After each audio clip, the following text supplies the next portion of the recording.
Hello, everyone, and thanks for checking into the Pit Stop. This is our recap for season 38, episode 10. It's hard not to feel hopeless. And Cayla, I have missed seeing that intro all season long, and even better, I've missed your face. So I'm so excited you're here to talk about this episode. How are you? I'm so good. I'm better now. I don't feel like it's a normal season because I haven't been talking about it. So I'm super excited you asked me to do this. Like, love the intro, love all of it. Can't wait to get into it. Same. And we have some very special guests and dear friends joining us for the first time this season. So I can't wait to hear their thoughts as well. Please welcome Danny Butler from season 36, and of course, the Colognes from season 34. Oh my gosh, Lewis! It's a party! It's a party! Already. Oh, hey! Oh I don't know when we started. I've missed your antics, Lewis. I've missed doing podcasts. I miss talking about the race. We've been gone for 2.5 weeks on a cool vacation, and I miss talking about the show. What's up, everybody? It feels so weird. Know. I feel like you've had your own little amazing race. You guys were in a few different countries, right? Yeah. It was a cool trip. We did Portugal, Spain. We did Spain for the Dolphins game, NFL Madrid, and then we went to Morocco. Really cool. Mm-hmm. Yeah, it was amazing.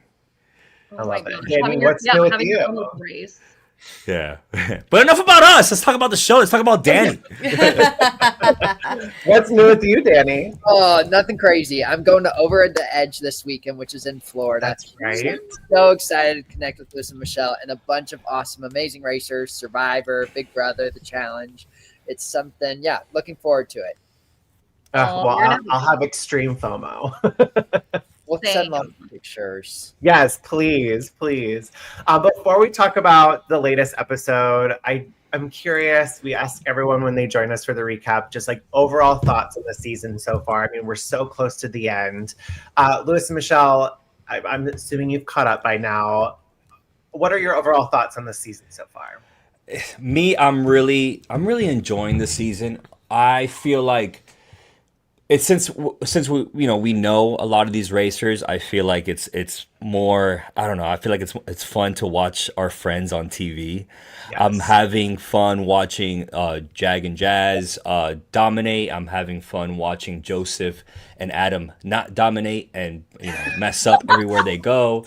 I feel like it's brought the tensions from prior seasons of Big Brother, brings good TV, good drama. Last episode was a lot of fun watching the U-turn vote. I'm liking it.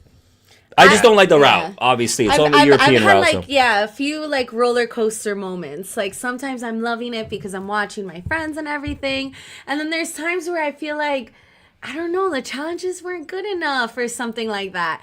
And what was really pissing me off at the beginning was all the alliances, just following each other.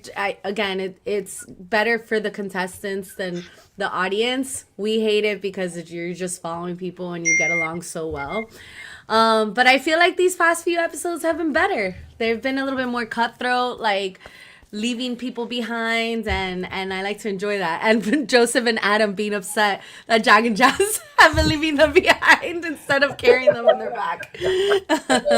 Which is so funny that people are like, all right, Jag and Jazz, just lead the way. And I'm like, I know preseason Jag and Jazz are like, oh, we're not going to work with people. And I'm like, there's no chance on a big season. Well, Danny, Danny was Jag and Jazz. Yeah. Angie and Danny were Jag and Jazz. Everybody followed you, right? And you're right. And so once you get on the show, it's so hard not to want to work with teams and be like, hey, follow us because we'll reap the benefits in the future. But what are the benefits Jag and Jazz are reaping? It's just they're just scaring everybody. But I will say the one thing I've really appreciated about this season is just the first season in a while that's incorporating more challenges and tasks per leg. Yeah. Mm-hmm. So regardless of how good those challenges are, they are increasing the number of challenges, which I do appreciate a lot as an amazing race fan, making it a little bit more the ability for different things to happen. Right. Very true.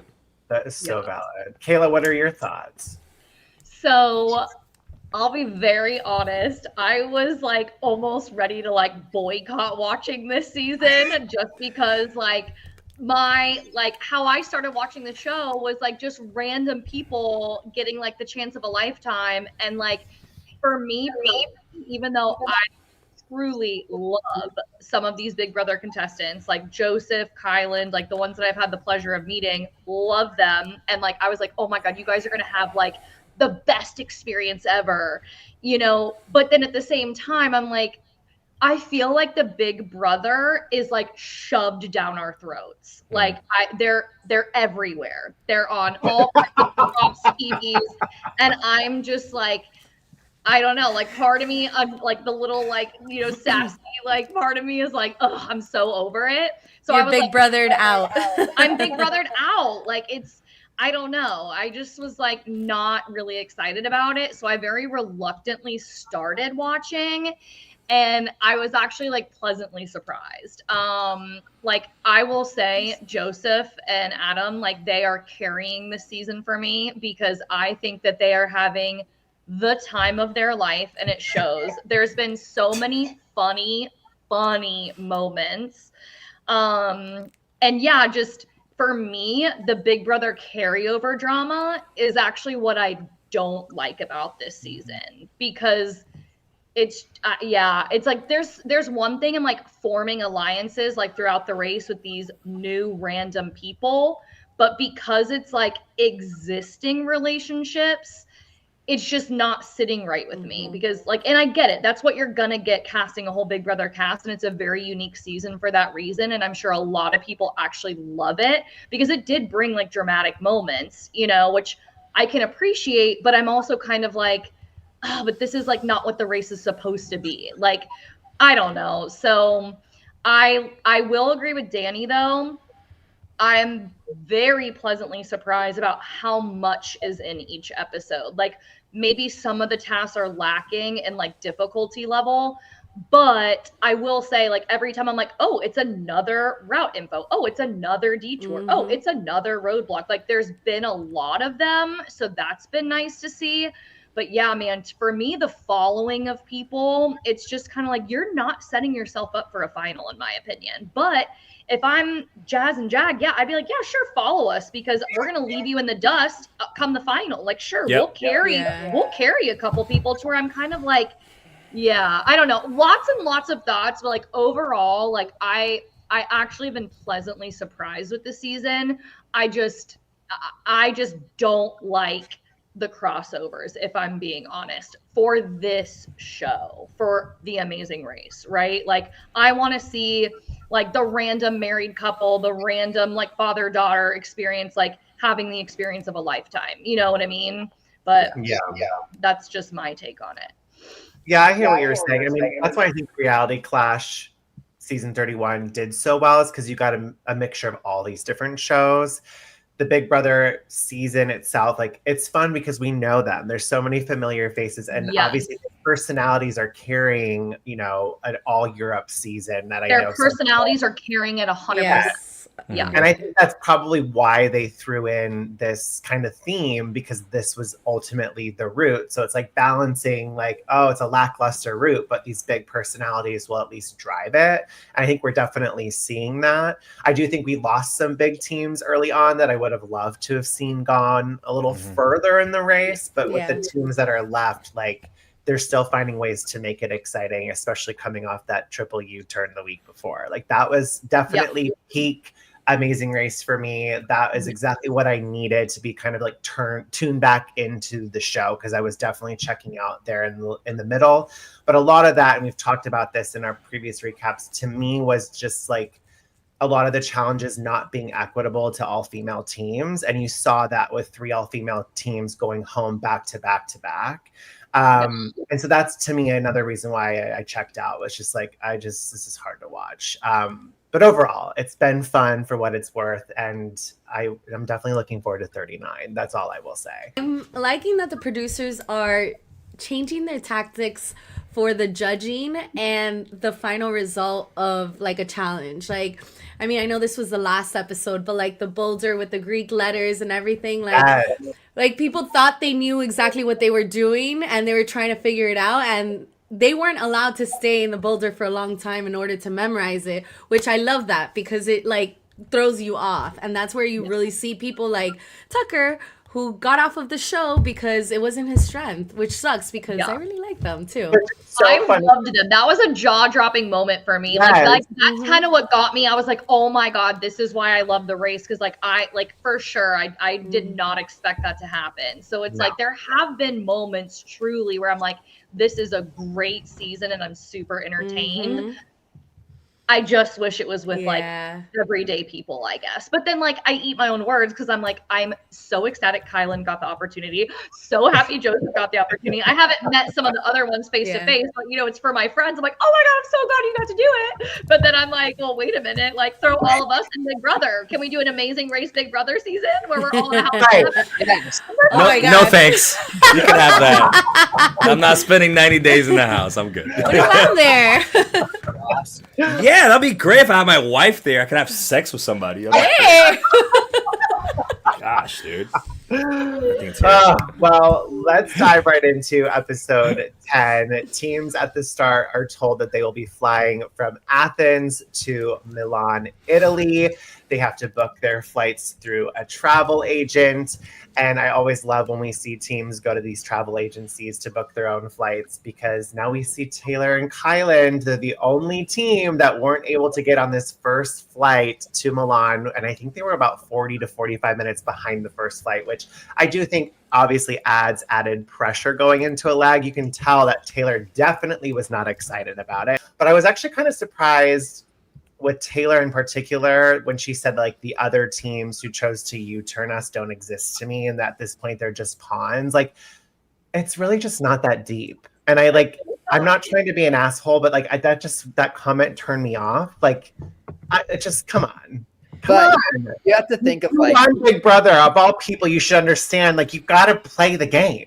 Like, I don't But know. I even think of like Scott and Lori from last season. I love both of them, but when they got U-turned, that Lori made a remark as well of like, yeah, it's like when you get U-turned, I can imagine it sucks, especially by people you're like, these are my close friends who would have my back and would never U-turn me. But do I think that, yeah, it's not that deep, like Jack It's said. not that serious. No. No. But in like Scott and Lori's defense, like, those are people that they were starting to get to know. Like, this is all Big Brother people. You came from a house where you had to vote and evict your friends to get ahead. Like, are we really that? You guys had to vote for someone in the U-turn. Like, why are you so? I mean, yes, it sucks, but like to say like they don't exist to me, they're just pawns. I was just like, come on. Come on. Like, Come on. we're a really strong team. And on top of that, like, if we're really going to go off of like the reality of the situation, I'm like, at least I would take into account you've already won significant money.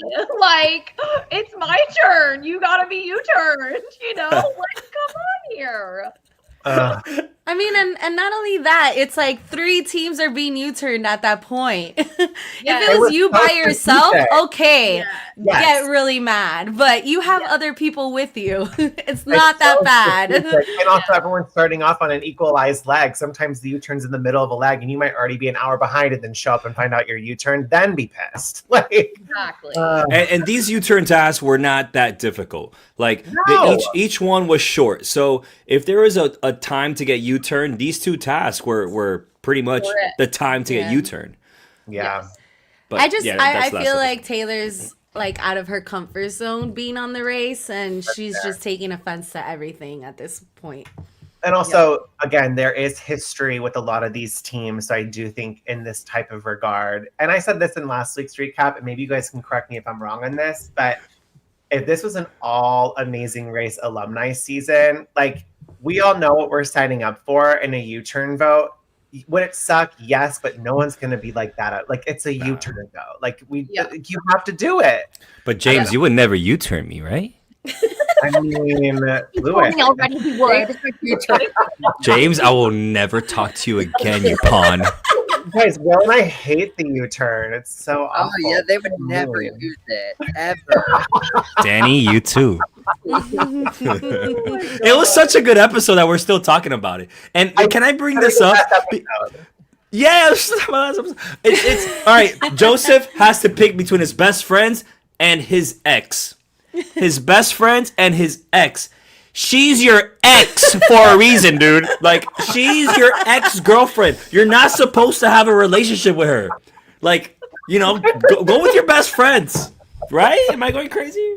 Anyways. No. But that's so far, he was like, dude, he's gonna take this one. Like, I'm not picking. I'm not one. You know, it's like, oh my god, that was so juicy. That was juicy. That was good. Scott says, no, if you guys U-turn us, we are not friends. Bye. Once teams arrive in Milan, they had to find their next clue outside of the airport on a car that was waiting for them, which told them to drive to Rotunda della Bisana, and that the roadblock was who wants to pin their hopes on this roadblock. And one team member had to replicate a floral dress by pinning flowers onto a mannequin in order to receive their next clue. I love this type of roadblock, not only because it's visually stunning, but also its attention to detail. It requires a lot of patience. What were you guys' thoughts on this roadblock? Loved it, actually. So I loved it because you could tell it was extremely difficult for everyone, like the counting of the flowers. So my only thing, because I definitely saw some backlash online of like, oh, you know, Joseph and Adam got special treatment. So like, I guess I kind of do have a question. Like at the point they moved his into the shade, did they offer to move everyone's in the shade? Like at that point? I wondered that too, and I would like to think that they probably offered. Like I would. Some people are like, we're okay. I don't want to move it. Like, what if the flowers fall or something? So I'm like, I don't really think moving into the shade was that big of a deal. Like it clearly only seemed to be affecting one person. To where I don't know. Like that is like a moot point for me.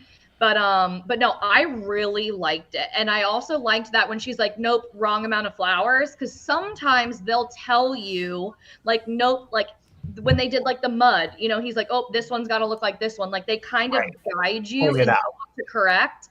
I love it when they just don't say anything at all. Yeah. Like they were like, nope, wrong amount of flowers. But they didn't point and say, oh, it's this one that's wrong. Fix that one. So I love when that kind of judging comes into play. I would have wanted. Sorry. No. Yeah, that's really it. Yeah, I would like for them to take it a step further and just say no. Like, is it the wrong flower? Like, is it the wrong type of flower? Is it the wrong number of flowers? Just say no. Just like what they did for the last task when they had to memorize the Greek alphabet. They made them go through the whole thing and just tell them yes or no. Yeah. Okay, I just thought of this right now. No girl did this challenge. I wonder if this is more inclined for women. Paige did it. Oh, Paige did it. Just so kidding. Never mind. Going back. Never mind. My thought process is out. Of the team that had a male and a female doing the task, it was only the males that did the task. I thought the same thing a little bit too. Yeah, that's everything. Going back to Cayla's point, I think of like when my mom passed out during the face painting like we just asked the question of like, hey, can we do this on the ground? Can we do this in a different area? Yeah. So I know production has in the past allowed like you to, if you want to take the time, and it sounds like Kylan did say like people. Yeah. And so I appreciate Amazing Race production, placing health and like the safety of the teammates, and shout out for, was it Herman? I feel like that was funny seeing. I was like, yes, Herman, let's go. The Hermanator. So fun to see him. But yeah, just like going back to the like a lot of the men in like the female, male, whatever. It is funny though, because I would say like Kylan was the perfect person to do that. Like just knowing Kylan and how attentive he is and how detail oriented he is, and like Taylor even touches on it. Like, yeah, like I would think it'd be probably more natural, like to like, the females doing that type of a challenge. With the exception of Kylan. Like, you know, like Kylan's the perfect one to do that. I think he got it on his first try, didn't he? Yeah. Yeah. I mean, I know I said this before we went live, but I've been really enjoying Kylan on the race. And that's, of course, knowing him and competing against him on the Challenge USA. Like, this is Kylan's element. Like, I just feel like every little thing he's been really good at. He's really kind of level-headed. He knows how to support Taylor. It's just, I don't know. I've enjoyed Kylan on the show. Yeah. Agreed. Yeah. I definitely enjoyed watching Adam as well, like trying to fight through it, and it breaks my heart. I saw a lot of backlash online and on Instagram comments, like saying like that as a diabetic, it's not that dramatic or it's not that much, but like, you know, every person is different, every diagnosis is different, and you could tell that he was really trying to push through it and continue. And I just love to see his relationship with Joseph. Like, Joseph is an amazing brother. Yeah. It goes back to what Cayla was saying. Like, this team is carrying this season for me as well. Like, I really enjoyed watching Joseph and Adam and the way that they support each other. And this was definitely an intense moment for Adam, but he powered through. He persevered. It was really interesting. I know that they put up on there that like what his healthy blood sugar rate was, and I mean I don't know a lot about diabetes, but were they alluding to the fact that that was more of the heat exhaustion rather than the diabetes itself? Because they probably put that a mixture of both. Yeah. At the same time, it doesn't matter. These people that are watching from home, like, you don't get it. You don't know get it. It could look because to you. exactly. It's not a big deal to you, but are you doing it? Do you have the diabetes? No, then shut up. Have you been racing for 20 days with lack of sleep and lack of food? Yeah. It's already towards the end of the race. Like, this is leg 9 or 10, and it's all piling up. And I'm a paramedic. I deal with people with diabetes, and not everybody has the same symptoms to the same disease or disorder. Like people that are diabetic some people are hypersensitive to their blood sugar just going a little bit high, right? And Adam is one of those. I spoke to Joseph about that. Adam is one of those. And for him, when his blood sugar just goes a little bit high, he gets symptoms of headache, similar to heat exhaustion. He gets dizzy, he feels nauseous. So that's what happened to him. And also, the race is not healthy for you. Like, this is already towards the tail end. So for him to continue this task, to finish up, to get back into it, it's very impressive. And also, Joseph told us that there was, like Michelle mentioned, there was people online like giving him shit. But most people were very supportive. He says 98% of the people were very supportive, but that 2%, shut up. I know. Yeah. And I think it's inspirational. Like, people who probably are at home and was like, I don't know, I want to be on the race, but I have diabetes, you know? And then they see Adam going through these emotions and everything and passing through them and achieving them. It's a beautiful thing to see. I think that's what the race is about. And it does highlight that obviously everyone who does have diabetes lived experience is so different, because you have Kat from season 17. She was diabetic. She ended up winning the show. Then you had Connor. Was he on like the race car team from 30 or 30 or something, I think? And then Leo from my season. He had diabetes. He has diabetes as well. So like, everyone's journey is just different, and we're just seeing Adam's and Joseph's dynamic with it and how Adam manages it. So I love just seeing how supportive Joseph is and how he shows up for Adam, but also how Adam really just has so much grit and determination to not let Joseph wear himself down. So power to both of them for sure. For sure. They're giving this season. We got the comedy. So we got the emotional relationship. We got the drive. It's the whole package. There are non-elimination. Like, you always love the like team that's saved in the non-elimination. Like, and like, no, see, I actually don't love. I usually was like not about that, but I was like, thank God. Yes. Yes. Their emotion when they didn't get eliminated. I am like, this is like peak, like textbook. Every other person who I cried. In the future, if you don't react like that from being saved, like, you don't deserve to be saved. Yes. Oh, man. After this roadblock, teams had to drive to a nearby town. I'm not even going to pronounce it because I watched him say it numerous times. It sounded like the JJ at first, but it's like Javano, something along that nature. They had to drive to that town, and then they were greeted with their next roadblock, where it was who's got Italian game. One team member had to complete 2 games. First, they had to build a replica of the tower nearby, and then they had to ride a wooden horse and spear 4 rings with a jousting lance in order to receive their next clue. I thought this was just a really fun kind of roadblock to do, and I like that there was 2 different layers to it. what are our thoughts on the roadblock design for this half? I think one of the things that was interesting is like there were some super fans before this season that might have scouted out and followed and got time stamps of everything. Oh, yeah. And it was interesting to see Jag and Jazz finish this roadblock in, I think, 18 minutes or like 20 minutes. And I was like, oh, like it seemed like it takes so much longer, but it actually was a super quick roadblock. Yeah. I'll say the only other thing that was so interesting is like Jag and Jazz got in there an hour and 35 minutes ahead of before Paige and Izzy showed up. And I'm like, how are they an hour and 30 minutes right ahead of second place team? And then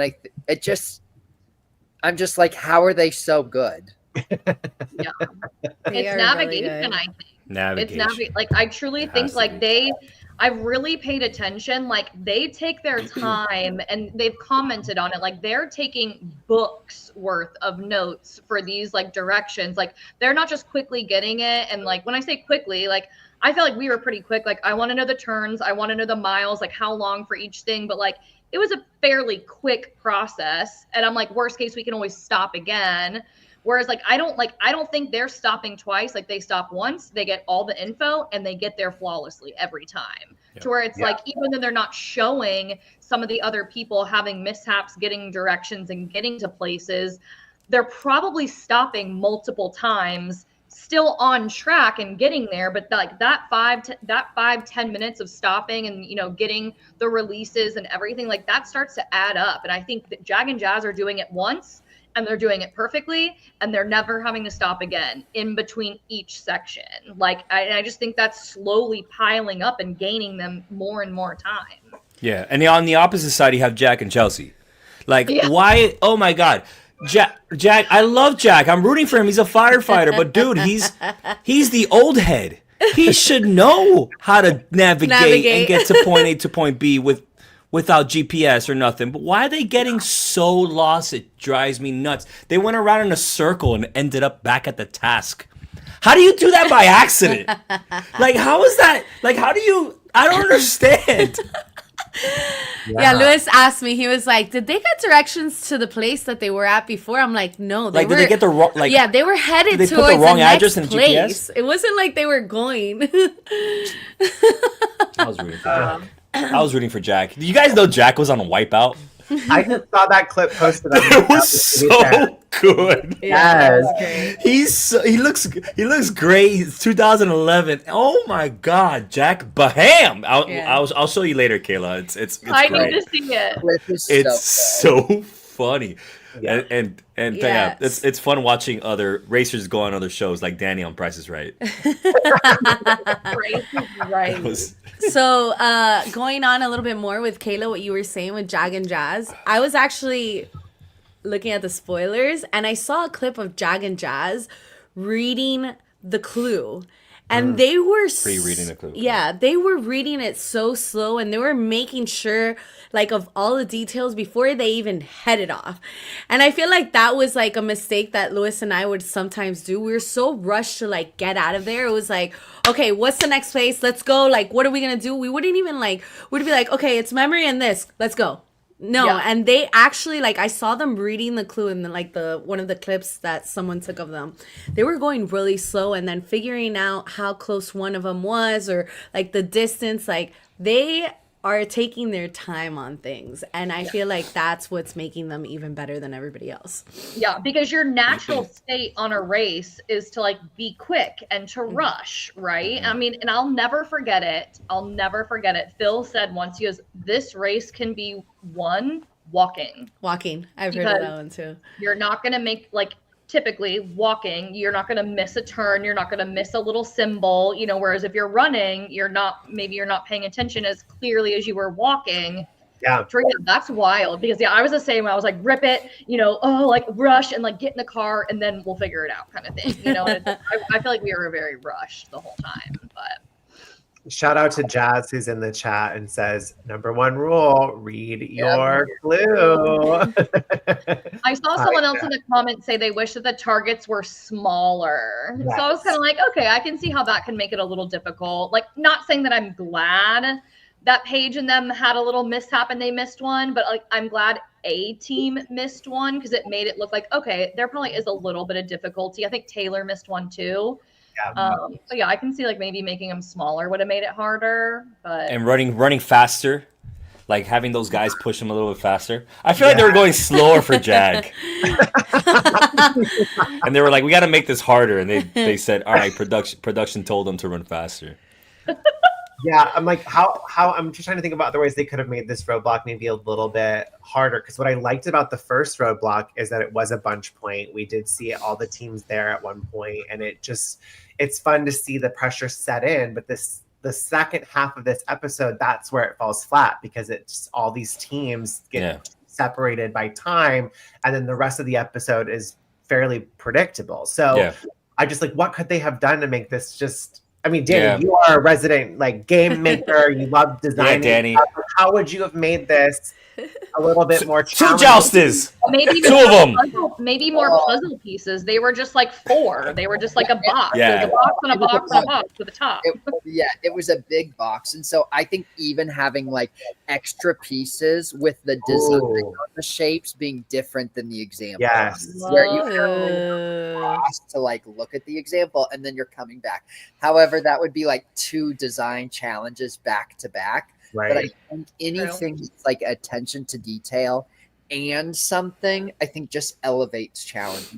Yeah, they have to put the castle together blindfolded. And have their teammate tell them how to construct it. There you go. I was joking, but maybe it's a good idea. Yeah. The teammate that says that they're doing the roadblock, they're the ones that have to instruct the one blindfolded to put it together. With one hand behind their back.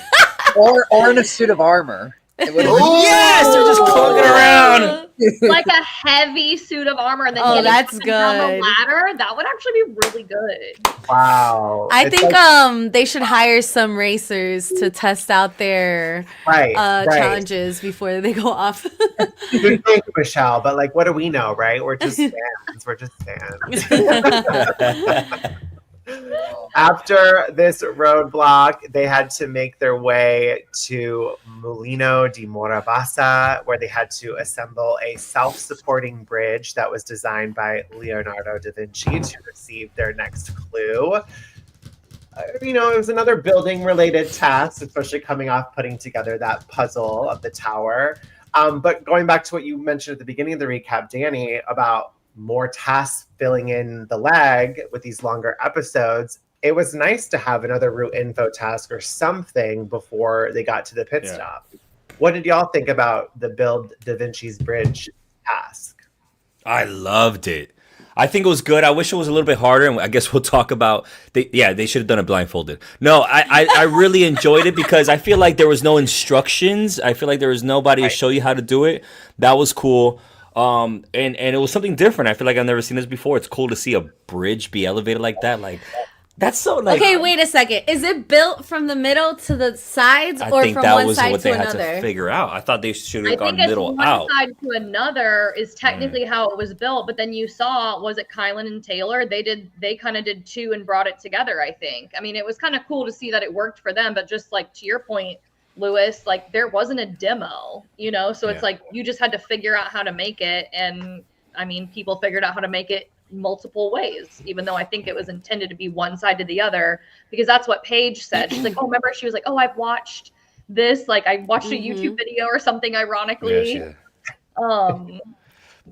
You must have gone down a crazy ass YouTube rabbit hole to see people build this bridge. Maybe it's I have never seen this before. Building like algorithm. I don't know. Or like puzzles or something. Yeah, it's got to be an algorithm for sure. For all their training for Amazing Race, I'm sure there's a couple of views that pop up. Maybe. So. Yeah. I don't have that in my algorithm. I have puppies. Dogs, and what else do I have? Ashley goes, I love how each recap, the biggest critique is making the game harder. And then also followed up with so much building. These guys are going to be engineers by the end of this race. But Brad said, and I kind of agree with this, is needed the teams to walk on the bridge to test it out. Oh. Like both of them had to cross it. Well, especially with that running stream right there. That would have been the perfect thing to test it out on. Oh yeah, and then if you fall into the stream, your shoes get wet, and then that's like an over. Yes. You got to walk across it blindfolded. Oh my Oh my god. I agree though. This challenge was great because there was no instructions. It was like some Lincoln logs and hey, build this structure. And I really just loved because it was a good balance of puzzle minded and physical physical that wasn't so hard. Like it didn't look like it was super heavy, but there was an element of like physicalness to it, which I was like, challenges are like, I could imagine someone being there for like hours trying to figure out how the bridge comes together. Yeah. They obviously did not, but I could see it could be very entertaining. Reality TV this one more than the last one. And reality TV, reality TV fan brought up a good point. Maybe safety is an issue. Yeah, you don't want to want somebody on a bridge that's probably wrong and then fall and breaking an ankle. And I thought it was so funny how Joseph runs away. He's like, I hope you have insurance. Because nobody better walk around. His one-liners are so good. And shout out to Reality TV Fan. We were just talking about you because Reality TV Fan was the account that posted the video of Jack on Wipeout. Yeah. So how do you find this? Like, did he talk about it on a podcast? That's maybe? actually just James, and James keeps I'm Spoiler Girl. I'm Gamer Bev. I'm Reality TV Fan. Just add it to Gamer Bev. Blue Ivy. He's giving himself a shout out. Blue Ivy, you mean Pink Rose? Pink Rose. I like Blue Ivy. That'll be my alias. Who's Blue Ivy? Why did I say that? Alias. Oh my god. Oh, I'm an idiot. Oh my god. Well, after they assembled this bridge, they were directed to the pit stop, the Villa Bori Manzoli, where we see Jazz and Jag getting another first place finish. I believe, was this their 5th so far this season? Insane. Yep.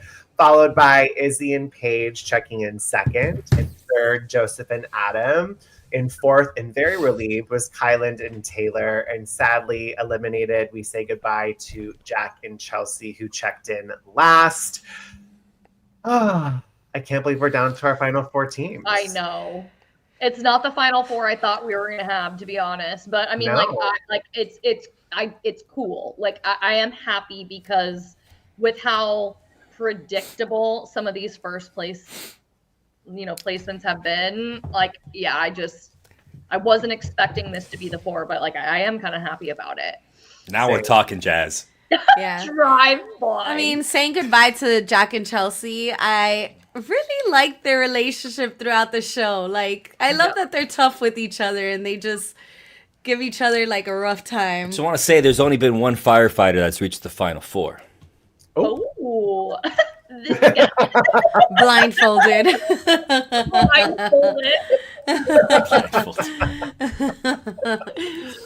Yeah, that's a good point, Brad. Notice the daytime versus nighttime check-ins. I mean, we'll see at the start of the next episode, what the times were really like in terms of the distance between check-ins. So, ooh, look at what Jazz said. That's crazy.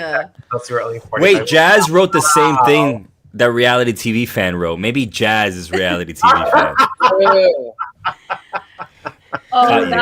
That's soul crushing. I'm shocked that they didn't end up on the mat together, though. Yeah, if it was that close, they should have.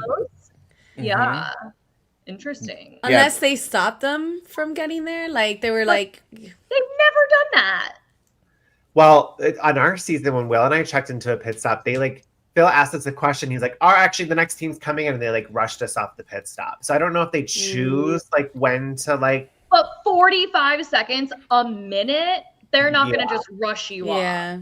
Like, That's you know what I true. mean? So maybe it was like 45 seconds like that. I mean, I'm not saying that that's not true. I just, if that's true, I'm truly baffled why they're not on the mat together.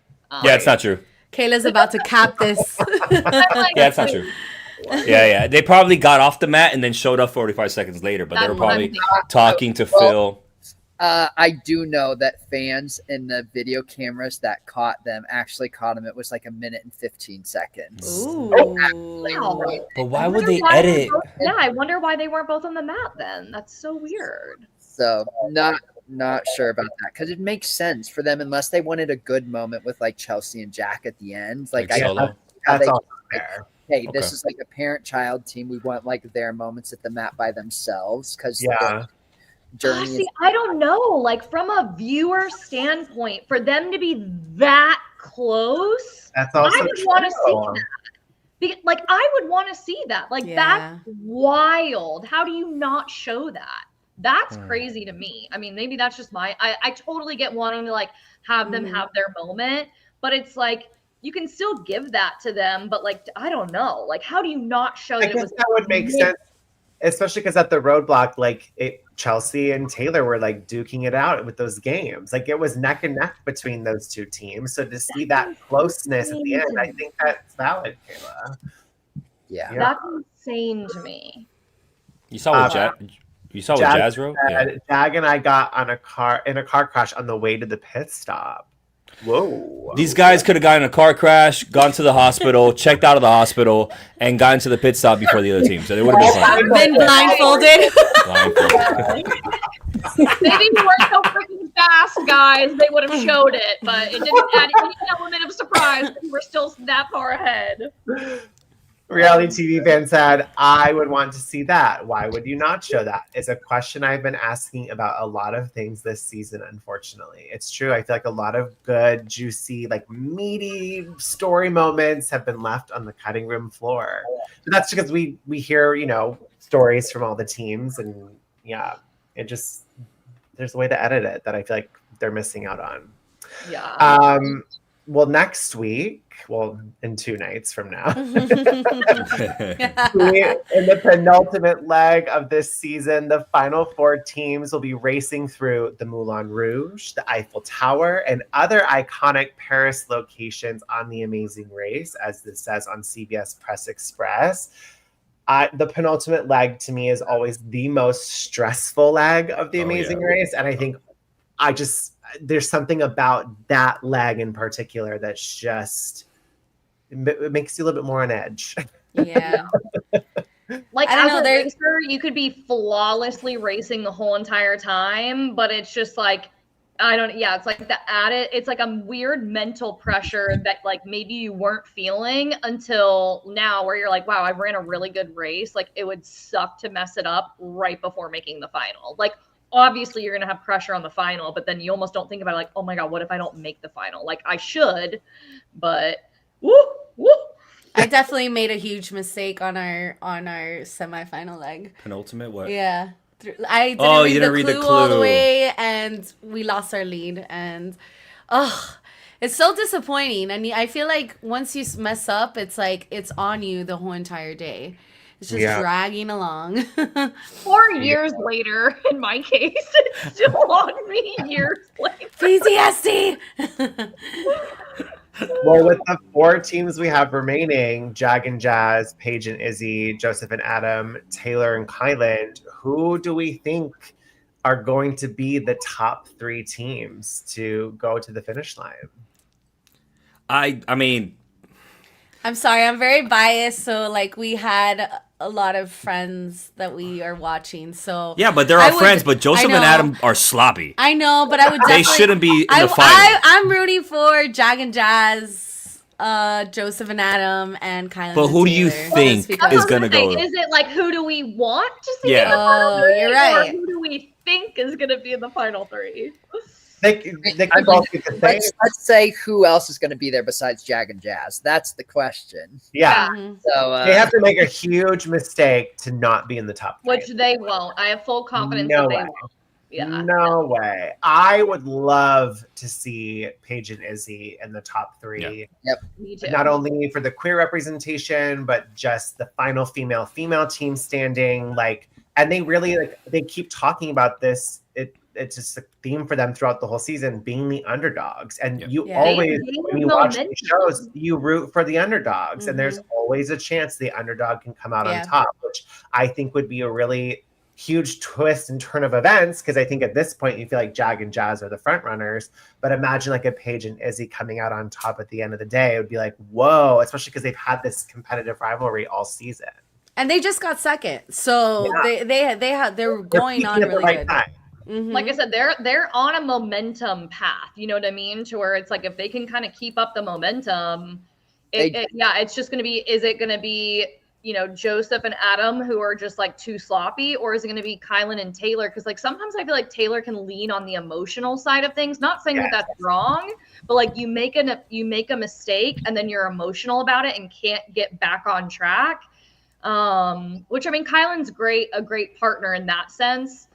To where I'm sure he knows how to be there for Taylor. But then there's other moments that they've shown throughout the season where like, he's like, oh, well, just do this. And she like kind of like side eyes the camera, like to where, there's some times where I'm like, I don't necessarily know that their communication would be perfect or great in a pressure cooker situation, because she does kind of get emotional sometimes, which I mean, I would too, because I would care about it. But like, I don't know. I'm hopeful that the girls are going to make it through. And I think it would be between Kylan and Taylor and Joseph and Adam going. Yeah. Cayla, you're right. I actually thought Kylan and Taylor were going to do a lot better this season. Yeah. And I feel like 100%. They haven't. And it surprised me. So thinking about it, I have a feeling it's between Kylan and Taylor and Joseph and Adam. Yeah. So it sucks when your friends are going home, but or maybe not. I don't know. I'm just assuming. I know. I actually don't.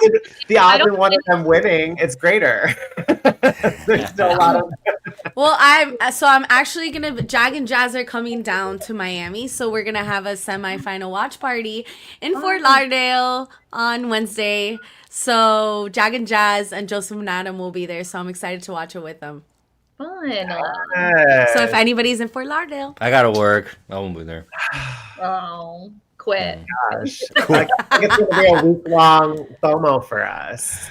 The viewing party and then Over the Edge. Like, we'll just live vicariously through your posts. Facts. And before we wrap up, I'm going to do a shameless self-promotion plug really quick. Will and I found out today we were nominated to be Influencer of the Year for Best Gay Cities of 2025. Woo! So easy to vote. The link is in the description for the video. You don't have to sign up. Okay. Or an email, you just click vote. And thank you for your... Let's go! Influencers. Congrats. Thanks, you guys. But I can't wait to see how the rest of this season plays out. And thank you all for joining to recap this episode. I love seeing your faces. I miss all of you. And have so much fun at Over the Edge this weekend. Thanks. Yeah. And thanks for having us on. I miss you guys. And we'll be back this week to recap the penultimate leg on Friday. And in the meantime, have a great week, everyone. Bye, everybody. Bye. Love ya.